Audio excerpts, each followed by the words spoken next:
प्यारे बच्चों, online video के माध्यम से आप सभी अपना विषय पढ़ते रहें और बीपी ओझा इंटरमीडिएट कॉलेज की ओर से आप सबों तक सभी विषय के वीडियो भेजे जा रहे हैं। आप सभी ऑनलाइन बने रहें। आइए कक्षा 8 यानी 8वीं क्लास का हिंदी विषय लेकर उपस्थित हुआ हूँ। पाठ 1 और 2 हमने इसके पहले पढ़ाया। अब आइए पाठ 3 जिसका अध्ययन करते हैं। और पाठ 3 पाठ का नाम अध्ययन का अध्ययन करते हैं। प्यारे बच्चों, अध्ययन हमारे जीवन में बहुत आवश्यक है। अध्ययन वह विषय है जिसके जरिए बड़े से बड़े विद्वान, बड़े से बड़े ऋषि, बड़े से बड़े ज्योतिषी और वेद पुराण सब अध्ययन पर ही बने हुए हैं, सब अध्ययन पर ही आश्रित हैं। अध्ययन का बहुत ही महत्व है। अध्ययन की कुछ उपलब्धियां हैं, अध्ययन की कुछ बातें हैं जो इस पाठ के जरिए आप पढ़ेंगे, सीखेंगे। आइए शुरुआत करते हैं। अध्ययन ज्ञान की वृद्धि और आनंद की प्राप्ति का एक प्रधान है। क्या है बच्चों? अध्ययन ज्ञान की वृद्धि और आनंद की प्राप्ति का ये मुख्य कारक है, प्रधान है। इससे ज्ञान की वृद्धि भी होती है और आनंद की प्राप्ति होती है। यह आत्म संस्कार के विधान का एक अंग भी है। स्वयं के अंदर एक समुचित संस्कार पैदा करना और एक समाज को मजबूत करना अध्ययन के बलबूते पर निर्भर है। किसी जात के साहित्य में गति प्राप्त करने का कोई और द्वार नहीं है। किसी जात के भाव और विचार उसके साहित्य में ही व्यतीत करते हैं तथा उसी में उसकी उन्नति के क्रम का लेखा रहता है। मनुष्य जाति के सुख और कल्याण के विषय में संसार के प्रतिभा संपन्न लोगों ने जो सिद्धांत स्थिर किए हैं उन्हें जानने का साधन स्वाध्याय ही है। मनुष्य के ज्ञान का विकास, समाज का विकास, सुख और कल्याण का विकास करने का जो साधन है वो क्या है? स्वाध्याय, यानी स्वयं अध्ययन करना। अपने आप अध्ययन के जरिए हम इस तरह का हल खोज सकते हैं। आगे देखिए, जो पढ़ता नहीं उसे उसकी खबर नहीं रहती कि मनुष्य की ज्ञान परंपरा किस सीमा तक पहुंच चुकी है। जो व्यक्ति नहीं पढ़ता है, कुछ नहीं पढ़ता है, पढ़ने वाला व्यक्ति नहीं है, उसे कभी नहीं मालूम होगा कि मनुष्य की ज्ञान परंपरा किस सीमा तक पहुंची हुई है, कि कितना ज्ञानी हो चुका है मनुष्य, कितना विद्वान हो चुका है मनुष्य, उसे यह कभी मालूम होगा ही नहीं। फिर देखिए, वह अंधकार में गिरता पड़ता है, टेढ़ी मेढ़ी पगडंडियों में भटकता फिरता है और यह जानता ही नहीं है कि मनुष्य के श्रम से एक प्रशस्त मार्ग तैयार हो चुका है। अध्ययन करेगा तो उसे मालूम होगा कि इस मनुष्य ने अध्ययन के बलबूते क्या कुछ नहीं खोज निकाला है। वो जो टेढ़ी मेढ़ी पगडंडियों पर चलता है, अगर वो अध्ययन किया होता, अगर वो पढ़ा हुआ होता, उसे नॉलेज होता, उसे ज्ञान होता, तो सीधे रास्ते का चयन करता। जो पगडंडियों की ओर भाग रहा है ना भागता। फिर देखिए,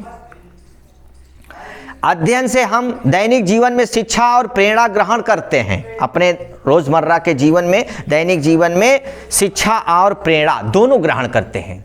हमें शिक्षा मिलती है, हमें सीख मिलती है और हमें प्रेरित करने का हमारे अंदर एक जिज्ञासा, एक भाव उत्पन्न होता है प्रेरणा पाने का।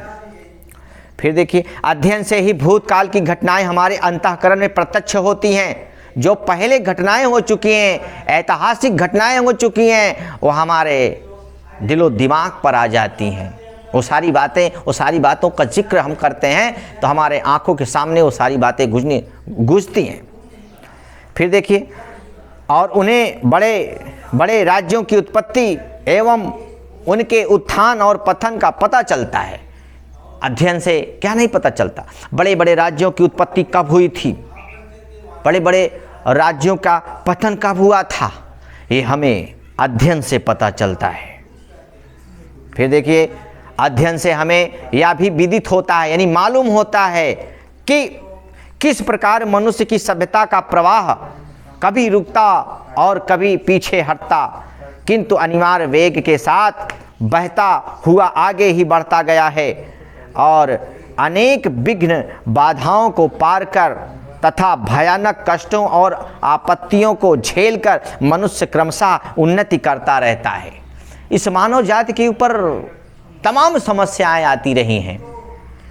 ये मनुष्य ऐसा है जो धूप, छांव, गर्मी, सर्दी सब कुछ झेलता हुआ, लेकिन फिर भी वो आगे अध्ययन के बलबूते बढ़ता रहता है। अध्ययन के द्वारा हम घर बैठे बड़े बड़े विद्वानों के गंभीर विचारों को जान सकते हैं। अध्ययन के द्वारा अपने घर पर बैठकर बड़े बड़े विद्वानों के गंभीर विचारों को समझ सकते हैं, जान सकते हैं, यदि अध्ययन करेंगे तो। भाई कोई पुस्तक उठाइए, कोई पुराण उठाइए, कोई ग्रंथ उठाइए, उसको पढ़िए, तो जो बड़े बड़े विद्वान हैं, बड़े बड़े आदर्श हैं, उनके विचारों की जानकारी हमें आसानी से मिल जाती है। फिर देखिए, और संसार भर के प्राचीन महापुरुषों के सत्संग का लाभ उठा सकते हैं। जो हमारे पुराने महापुरुष थे, उनके सत्संग का, उनके उपदेशों का, उन्होंने क्या उपदेश हमें दिया, इसका लाभ हम आसानी से उठा सकते हैं।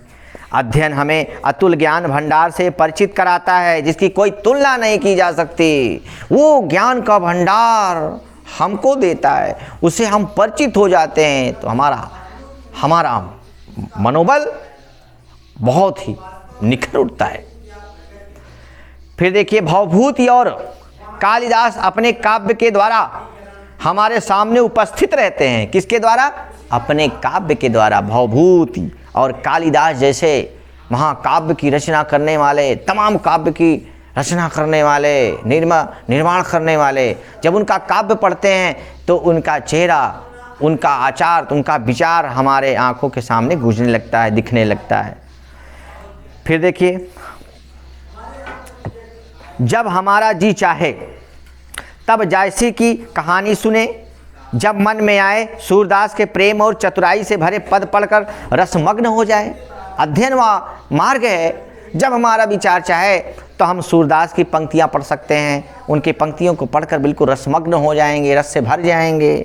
और तुलसीदास की गंभीर गीरा से अपने उद्विग्न मन को शांत करने के लिए रामचरितमानस देखकर और पुलकित हो जाएं। जब जी चाहे तब तुलसीदास जी का रामचरितमानस पढ़ लें और उसमें जो है राम के आदर्शों का अक्षर सा हम अपने आंखों के सामने आकलन कर सकते हैं। हाँ, फिर देखिए, पुस्तकों के द्वारा हम किसी महापुरुष को जितना अधिक जान सकते हैं, उतना उसके मित्र, पुत्र और कलत्र भी नहीं जान पाते। पुस्तकों के द्वारा आज सारी जानकारी, सबसे अधिक जानकारी हमें पुस्तकों के द्वारा मिलती है, अध्ययन के द्वारा मिलती है। प्यारे बच्चों, आज इंटरनेट के माध्यम से, आज टेक्निक के माध्यम से, आज जो है टेलीविज़न के माध्यम से हमें बहुत सारी जानकारियाँ मिलती हैं। लेकिन एक समय था जहाँ सिर्फ पुस्तक ही एकमात्र साधन था तमाम जानकारियों को सृजित करने का, एकत्रित करने का। फिर भी आज भी हम पुस्तक का बहुत सहारा लेते हैं ज्ञान प्राप्त करने के लिए। बस 2 लाइन प्यारे बच्चों, और उसके बाद अगले दिन ये पाठ पूरा करेंगे। कहा गया, जो ग्रंथकार अपने समय में आसपास के लेखकों से बोलने चालने में संकोच करते होंगे, वे अध्ययनशील पुरुष के निकट एकांत में अपनी पुस्तकों के द्वारा हृदय को बेधड़क खोल कर रख देते हैं। उनकी सारी प्रकृति हमारे सामने आ जाती है। जो विद्वान कभी किसी से बात करने में हिचकिचाते हैं, संकोच करते हैं, बात नहीं कर पाते सफलतापूर्वक, लेकिन उनकी मन की बात, उनके सारे स्वभाव की बात, उनके अध्ययनशीलता की वजह से हम तुरंत परख लेते हैं, पढ़कर उनकी छपी हुई पुस्तकों को, उनके आचार विचार को। क्यों?